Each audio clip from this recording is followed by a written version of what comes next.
Hey guys, Infidel1258 here. Today I'm going to share with you a clip from a recent members only live event where myself and JeffOpensCards are going to chat about all things Splinterlands.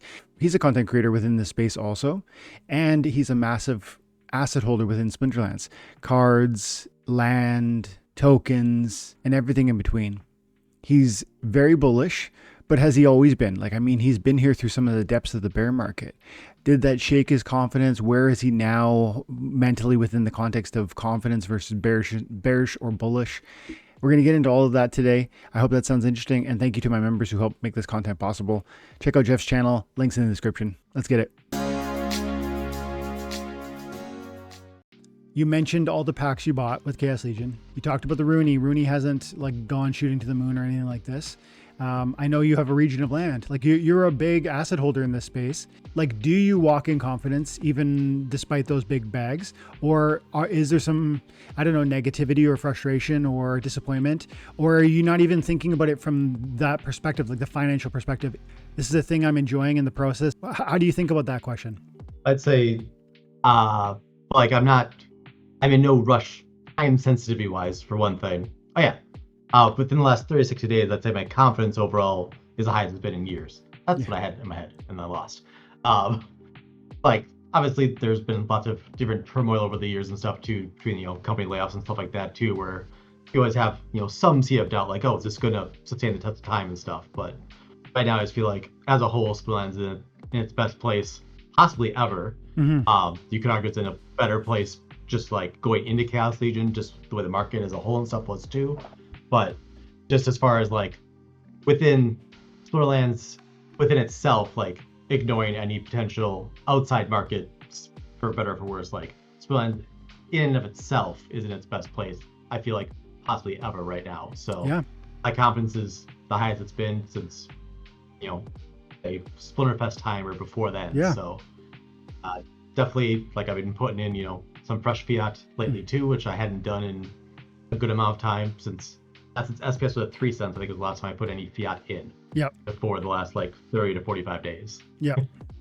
And you've been putting in fiat in some ways that are pretty, I think, meaningful. I know you're in here on top 20, or at least you were yesterday. Oh, you've been pushed out. First right now. Yeah. All right. How important is? So I want to talk a little bit about leaderboard. I want to talk about Conclave, Black Foil, excitement, and all that it is Conclave.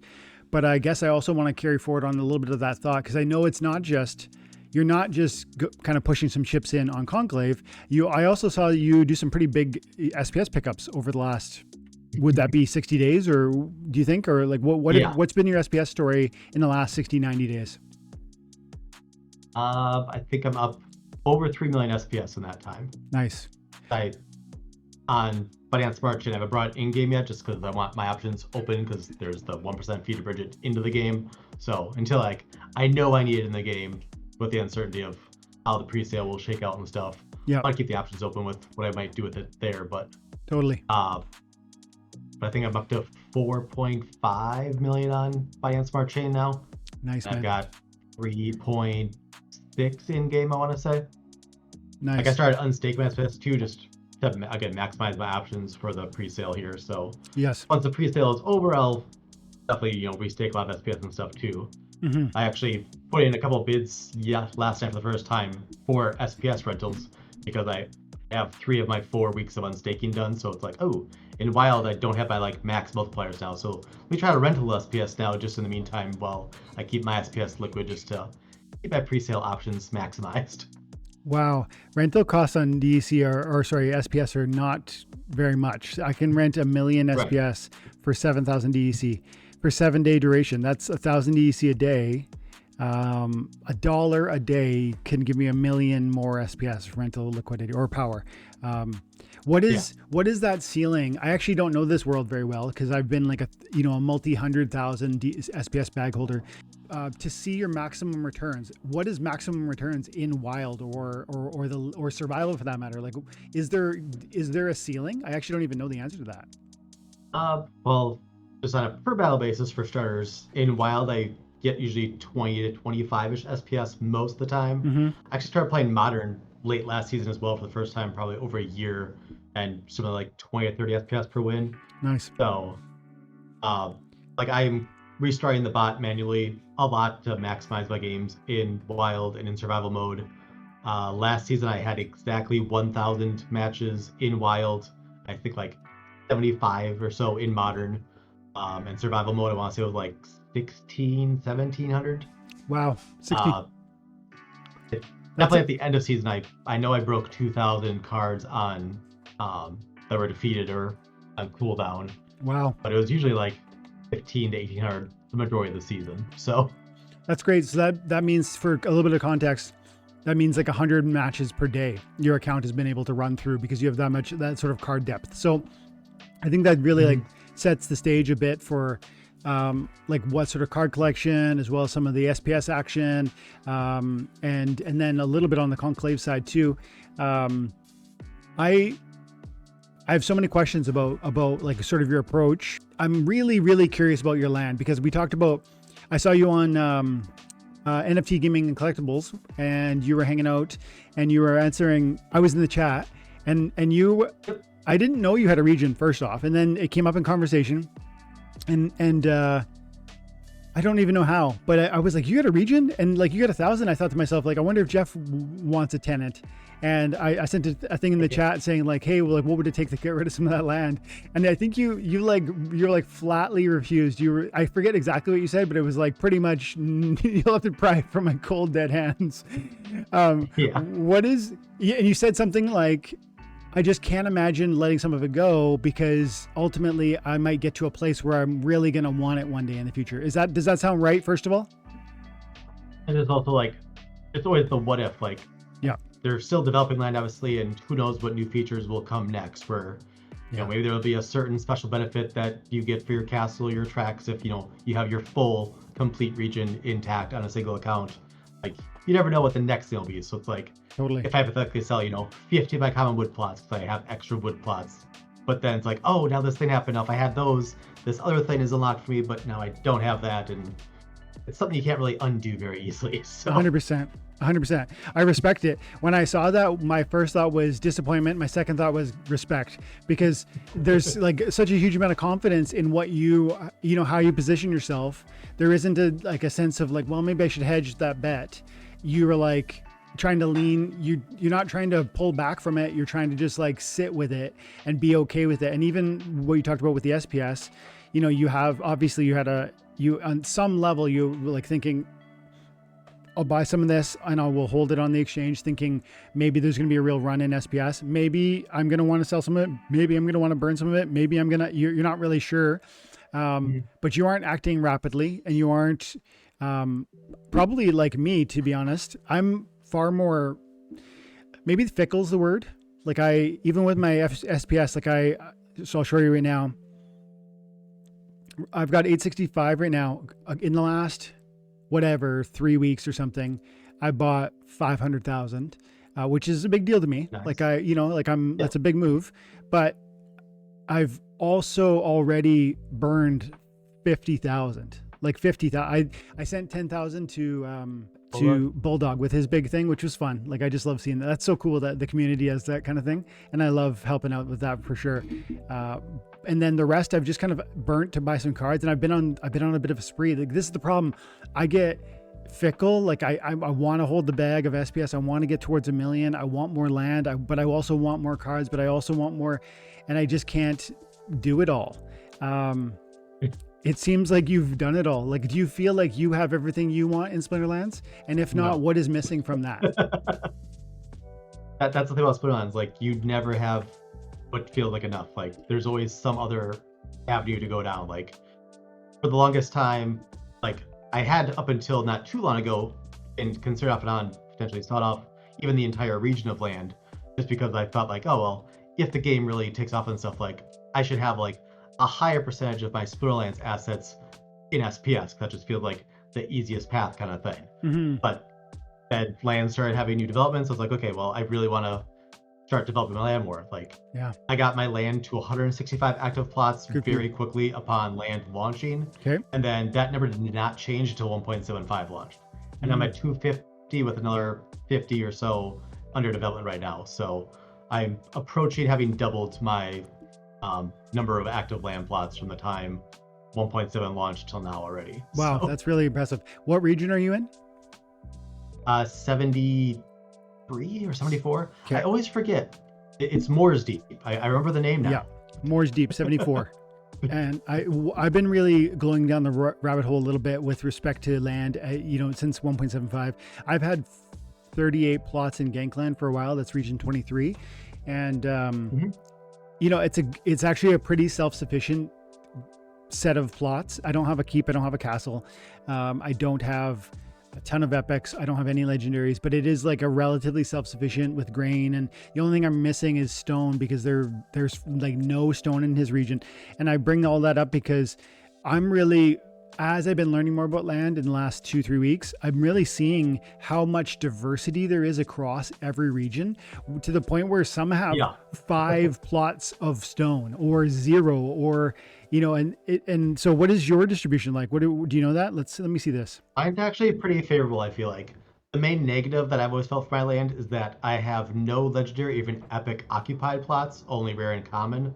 But as far as the new distribution of different resources, my worst is iron. I think I want to say 23 natural iron plots, and I have a few magical as well that I'm mostly using for iron production just to offset its shortcomings. But right now, as far as like value goes for the resources, stone is number 1 right now, and I have a lot of stone plots. A lot of wood as well, which is the cheaper one, but like basically grain, wood, and stone are all fairly reasonably equal, and then iron is just the short straw with about 23 plots, I want to say, for the entire region. This has become really interesting to me, and I'm so much so that I'm thinking about it a lot this last few weeks, where I'm like, what would it take to get a region? And there are regions for sale. And, is that $88,000 region like a good price? I kind of think it's a reasonable price. There's one on the marketplace for 88, and then there's a tract for like 11.5. And a tract is interesting for some reasons, but I think, man, I think you're like those who have a castle in 5 years, if Splinterlands is where I actually think it will be, I think those who have a castle or even keeps are going to just be like, this has a chance to be something very special, in my opinion. Okay, so. And with Cryptomancer heading up lane now, like he's throughout the code database and stuff now, so like it seems like he's going to possibly just pump out updates with rapid succession that we have not experienced previously. So very excited to see what that can look like, just over the next 6 months even, or how much he can possibly pump out. Yeah, me too. Yeah, and I think we've been a little bit, or at least I was impressed with how, I think once he became, let's say, employed by the DAO to execute some of that progress, how quickly some of that progress came. To me, anyways, it did seem like it was relatively rapid, and therefore I'm like more and more hopeful that that's gonna be a pointer for greater success in the future. I want to talk about this before we move away from land. When I come into here to other items, and I see that there is 88, and I sort of price out the numbers. I went through this and I went, look, if a castle is like 9, maybe 10, I know there's one castle on the market right now for 84.50, and then you're gonna get 9 keeps, which are like in minimum 1,500, but probably if you wanted 9 keeps, you're talking $2,000 average. So now you're pushing $30,000 for just the 9 keeps and the castle. It's going to be in that range. And then I know your commons are probably only $20 a plot. If you were trying to buy that many, you couldn't expect 25. So, it's suddenly those numbers really drop off, but I don't think this number is out to lunch. I think maybe it's a little high. But I also think land plots currently on the marketplace are being overlooked in some respect. Like, again, let's go buy land.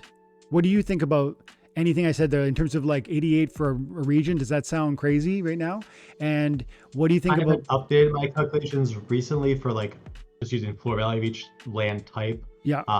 Last time I did, I think my region, I valued it like 45 to 50K for like fair market value based on like the cheapest stone common plot, the cheapest epic magical plot, and stuff like that. Yeah. Would you then the follow-up question then is, would you take 50 for it right now? No, right? Yeah, I knew that. Yeah. So even though that's quote unquote the price, that's the thing I say on the channel a lot, like the price is different than the value. they are, people mistake them for one and the same, but just because it, you can calculate the commons are probably 18 and the rares or whatever, and I don't have any magic mythicals, or, we can logically formulate a price. But the next question is like, would you even consider it? And I think the answer is like a resounding no. It's like 6 to 12 months ago when I was more open to the possibility of selling my land. It would have been harder, because just the demand wasn't there. But at the time, I had the thought, like, in the event someone was like, I'll give you 1 Bitcoin for your land region, I would have considered it 6 to 12 months ago. I think when I was specifically thinking about it, I want to say Bitcoin's around like 60K. Yep. Or maybe it was like 80 and then dropped to 60, or I forget which way it was. But yes. Something happened. I was like, oh, now probably no one would practically get by that if someone even has the means of interest. But now I just want to keep my land. So I hear you. That brings me to one more question on land before we pull back into Paul's question about conclave. As the interest has grown, you just said like maybe 6, 12 months ago, there could have been maybe a path or a way where somebody might have pried it from you for the right number. But then it sounds like as things have become more bullish, and maybe particularly, to put a finger on it, like Cryptomancer stepping in and carrying some of that stuff has changed some of your tune. One thing that makes me think about, Jeff, is this, that when things get more bullish, people are often more reluctant to let them go. And that can be a negative, that can be a tripping hazard for people who want to realize profit.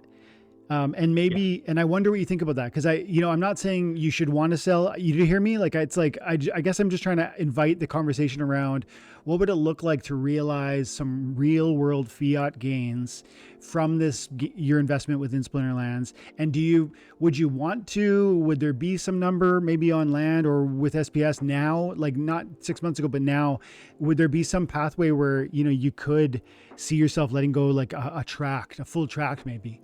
Like, would that, or just really the answer has totally changed and just would be a no, flat out? Well, I'd say main goal I always have in my head is like, I like in a position where I basically enter like a free roll position with crypto. Like basically every dime I ever put into crypto, not including like what I have for like Bitcoin and stuff, like NFT, Web3 stuff, I would love to just have that free and clear, and then just like, all right, now it's play money. It'd be a big number in theory still in the end, but actually the math not too long ago with what I was predicting my SPS to reach once I did my like real recent like buy into it. Yep. I think with the thought in my head be like, all right, I'm gonna get to like 8-ish million SPS. If I want to keep 5 million SPS, what price does SPS need to be for me to sell down to 5 million SPS and be free and clear? I think it was like 13.6 cents. Cool. Which that's a big X from the current prices, but at the same time, like it's not the craziest thing ever. Will it be in the next 3, 6, 12 months? Not super likely. The next 3 to 5 years, probably, in my mind. But obviously no guarantees. But yeah, like I'm in no rush to recoup. Just knowing like the uncertainties of crypto as far as like, you click one bad link or something like that. Like, oh, I clicked this link and now someone hacked my account and they drained my wallet. Like, just always knowing like that's always a possibility. Yeah. Just wants to be in a position like, all right, I got all the money I put in back, and now whatever happens, like if something happened that was negative, that wouldn't be good still, but it wouldn't, be overly detrimental per se. Yeah, I hear you. And that's I like where your head's at with respect to, trying to imagine not just the question of like, because there's two ways to think about money in any sort of crypto thing. You can think about it from like, essentially, I want to, people talk about moon missions. They talk about Lambos. They talk about life-changing wealth. That is so generic and so, I don't know, like it's nothing in my mind. It's like, it's wishes and dreams.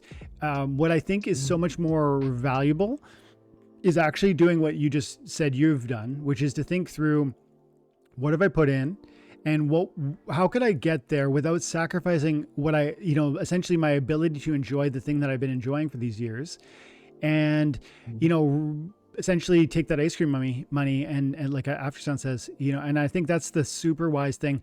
One last note on that is I I know that gets just from experience. Like and I think your crypto experience predates Splinterlands. I don't exactly know the fullness of that story, and if you want to talk about that, you can.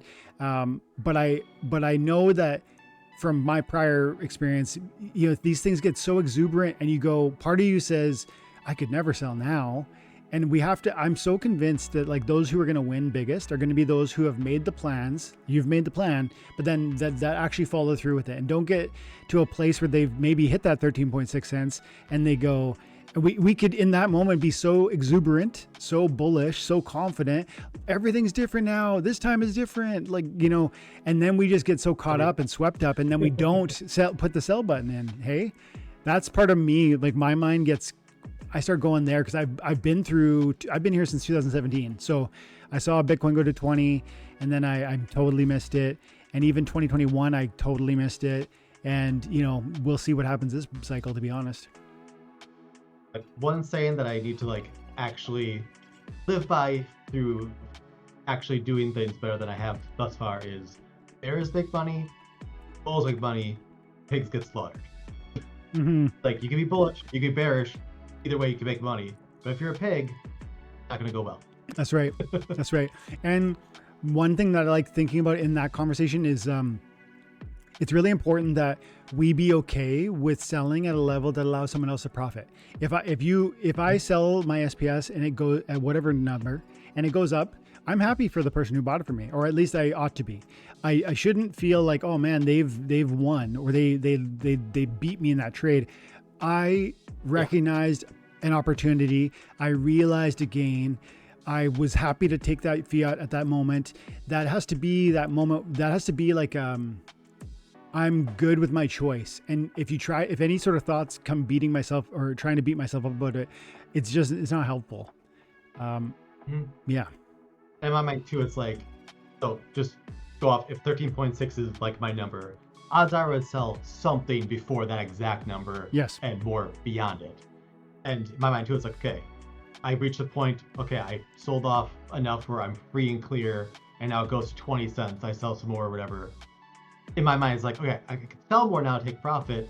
But back mind, it's like, okay, I'm doing that, which means if there's a pullback, I have that much more I can put in to grow the position too, and just have more options. Because a lot of times it's like it's fine, like I'll put like my Robinhood account or something, and I'll genuinely feel happier sometimes seeing a big red number than a big green number. It's like, oh, I have an opportunity to buy more at a great price now.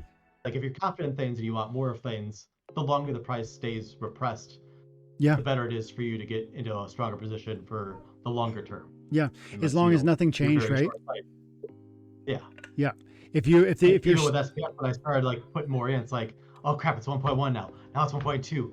Like I actually bought some at like 1.4, and then on the way down I was buying more and more as well. Yes. So ditto. Like I feel happier when I see a red number. It's like, oh, I have opportunity. I can buy more at a better price. I can get more.